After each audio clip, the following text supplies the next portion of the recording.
crystal or flooded my crystals. So I'm gonna do a little quick check. I feel right here is scratchy, so I'm gonna fill it in. Just each time you squeeze just a little bit, you can see that little go a long way. This will give you peace of mind. Your clients feel so good after they have crystal placement. You don't have to worry about if they're catching on their hair or their clothes or their normal thing, activities they do every day.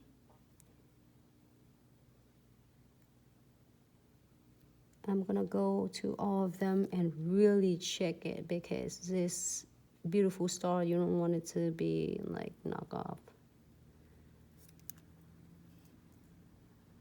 And it's sharp on the edges, right, too. So same with tiny little crystal right there. And before I cure, I am going to using our pre-seasoned end, which is a light end of twin tip brush. Give it really quick blend before I cure. So then when after you're done, it doesn't give you effects lumpy, bumpy when you're seeing it. You know, it looks so beautiful, but then it has, you know, bumpy on it. All right, so I'm gonna cure this one for 60 seconds. We're gonna move on to the next one. Do the same thing. This one is not gonna be difficult at all. Move that one completely out. I'm gonna check, and this one's smooth, then you don't have to feel anything in easily with this. And but if it does, you're gonna give it a really quick squeeze out. I will check on that one. And then using this twin tip brush and blend it out.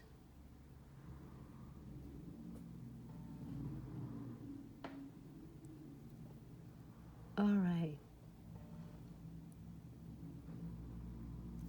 Okay, so cure for 60 seconds. Hope everyone have a great plans for 4th of July.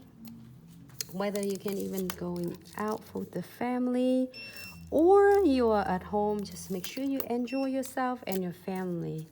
So we're gonna do, make sure you close this cap.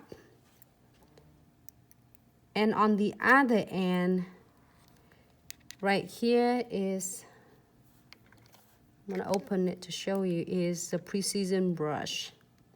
Sometimes you're doing it and you forget, or you need to coat it all of your charms, so then prevent them from getting tarnished. You can seal them in, or you can add it on some beads or crystal that you forget. So it's really handy, and you just need a little bit at a time. This one done, and the other one is curing. And the next one, I'm gonna using this chamfer foil. It is from our collections number 30. This is really a stunning chamfer foil. I'm so obsessed with this one. It's really cool. So I wanna do that one. This 2 nails is done. And we're gonna move on to the next nails.